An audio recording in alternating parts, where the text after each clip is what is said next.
Welcome, and in this edition of Bat Racing Inside Off-Road, Round 3 of the KwaZulu-Natal Championship, we meet a special competitor and go on a training run with Japie Badenhorst. Off-road racing broke new ground when Round 3 of the APSA Off-Road Championship moved to Richmond in KZN. Situated about 40 kilometers southwest of Pietermaritzburg, the historic town of Richmond was founded in 1850 by the British Burn settlers, originally from Bewley in North Yorkshire. The event was based at the Richmond Country Club and incorporated the Bat Racing 200, which was Round 3 of the KZN Regional Championship. This all started with I being approached by Rex Borum from the Natal Off-Road Motor Club to see if they could stage a national here. I got hold of the local guys, and I've got a little gang of guys that came around and supported me in organising this event. And what we intend to do is for the funds to go, we've got funds going to local schools and the Richmond Country Club and the district in general, we're hoping will benefit financially from this venture. Race cars in any form or shape hold a fascination for young kids, and the Bat Racing 200 provided a group of boys from Richmond Primary School with a rare treat.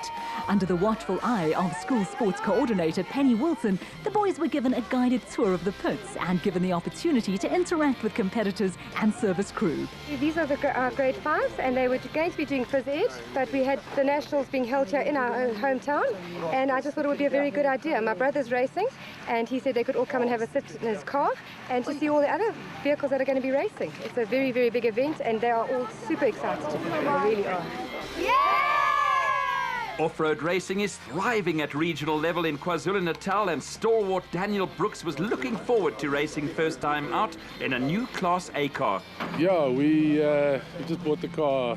We've had it only about a week now, so it's still very new to us. But yeah, it's a completely different driving style to our old car. But yeah, we're hoping to go out there and have a whole lot of fun. Running under the Ducatis Property Management banner, the new car saw Daniel Brooks and co-driver Thomas Lawson move up a notch from Class B to the Premier Class A in the special vehicle category. For the crew, the move meant a new learning curve. From a car we had before was a Spec Zero, which is a P-Class with a V6 motor. Very different power-wise. With a V6, you've basically got to rev it. You're driving it flat out all the time. Now with this monster, the engine's angry, to say the least, and it's very different. You can't bury your foot, otherwise it's just going to throw you all over the place. You got to try and feather the power on nice and gently. It's a very different driving style, but I'm sure we'll hopefully get used to it quite quickly and have a nice good run. A number of KwaZulu-Natal-based competitors were looking to score points at both regional and national level, with Lance Trathui confident that local knowledge helps tip the scales in favour of local crews. Yes, it does. It always helps racing here in Natal for us. Because it's sugarcane timber, what we're used to racing over here. So it's definitely going to give us a little bit of advantage. We can read the terrain a little bit better, I think, than the guys based in Gauteng and that. And it is a little bit of advantage for racing over here, definitely. For John Thompson and Ian Crouch, it was a short trip from Underberg to Richmond, with the crew not too sure that a rule that says the way to win off-road races is not to get out of the car applied to them. I think the secret is that, yeah, I mean, that's an old rule, but yeah, we don't listen really. You know, we're always overshooting, turning it too early. So yeah, we'll see how it goes. I mean, it's going to be exciting as it always is, and see how long we last. The size and quality of the regional championship field again underlined the strong power base from which off-road racing operates in KwaZulu-Natal. Yes, no, it's a very strong group. We've got a very good competitor base. We have very good support at all our races. We've also got the cricket class, which helps a lot to boost our numbers. We got very good Class A cars up here in the region. And yeah, no, we do very, very well from a regional point of view. Round 2 of the KwaZulu-Natal Regional Championship in Hlahluwe was called off for safety reasons when an incessant downpour led to dangerous race conditions. This made it important for title hopefuls to gather in a rich haul of points in Richmond, with Arthur Barnes and Anthony Usher leading the Class A Championship from Reg Sutton and Robert Hanbury. The experienced Marcus Taylor and Derek Keith were at the top of the standings in Class B with a 6-point advantage over Graham Peterson in the single-seater Dragonfly.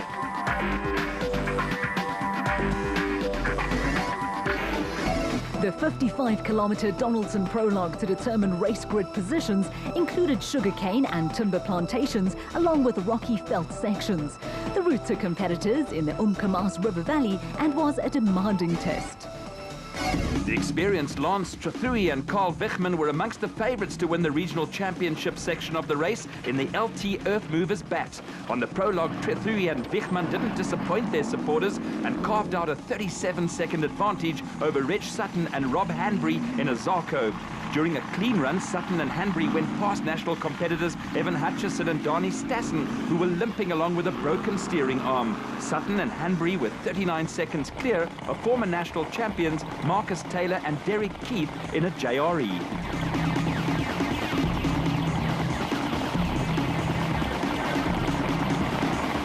The prologue gave crews a good indication of what they could expect during the race, and a clean run saw Marcus Taylor and Derek Keith set the fastest time in Class B.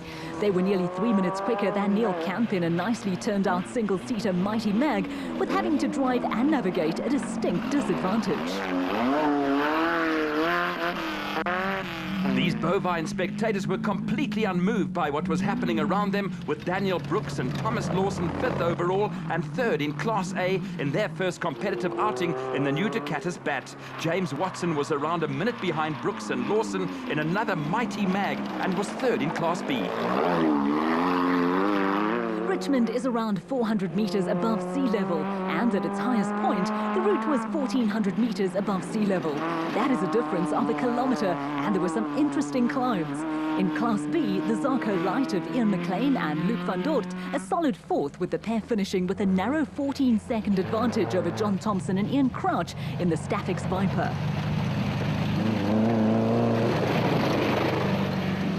Class A championship leaders Arthur Barnes and Anthony Usher will have been disappointed with their prologue performance. They were more than 12 minutes behind Lance Trathui and Carl Wichmann and had some work to do in the race if they wanted to close the gap. The Smith Sandmaster, driven by Brett Gurney, was running around 3 minutes behind the Class A car and was 7th in Class B.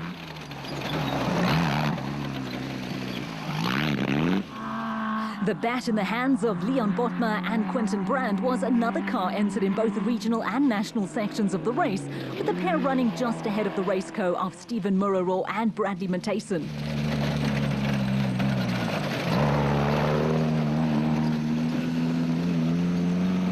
It was a little cramped in the cockpit of the raceco, with the pair being credited with the same time as former National Rally champion Tony Paul in the single-seater JRE, running under the Bulwer Park banner.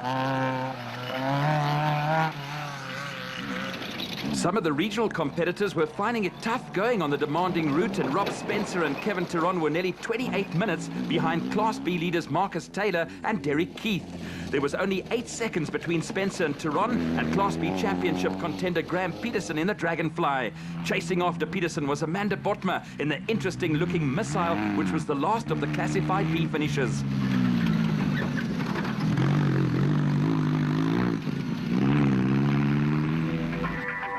These local residents were taking an interest in proceedings, while Rowan Lamb and Lyle Parker led the production vehicle category, with the pair also entered in both the regional and national competitions in the X-Factory Ford Ranger.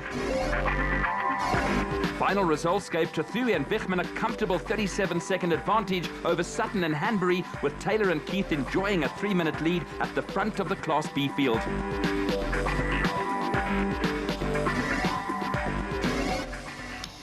It's time now to meet a special young crew in off-road racing. Driver Kim Hunter was making his debut in a Sandmaster, and sitting alongside him was co-driver Brett Holes, who was born deaf. Well, I met Dave here, and I got introduced, and I went to watch the first race in New Hanover, and I liked it there. So I met Ian and Luke, and I bought their last car for them. So I decided to get into it. Not surprisingly, Kim and Brett were a centre of attraction in the pits. I'm driver, navigator.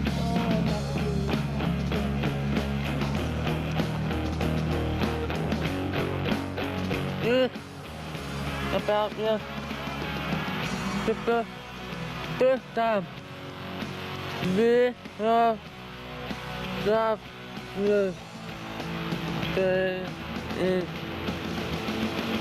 basically, he was going to do karting, and the karting in the area sort of dwindled, and off-road was his second choice.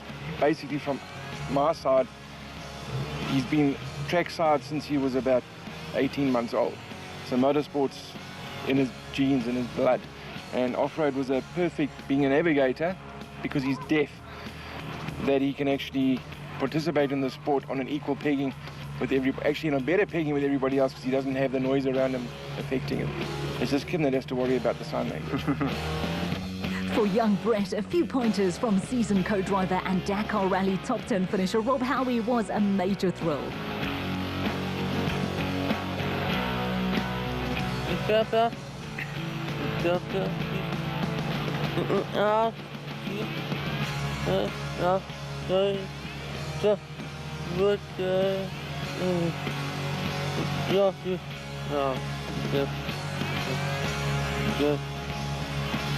Yeah, basically what he's saying there is it's on the route schedule. It's the hand signals are going to be given through to his driver.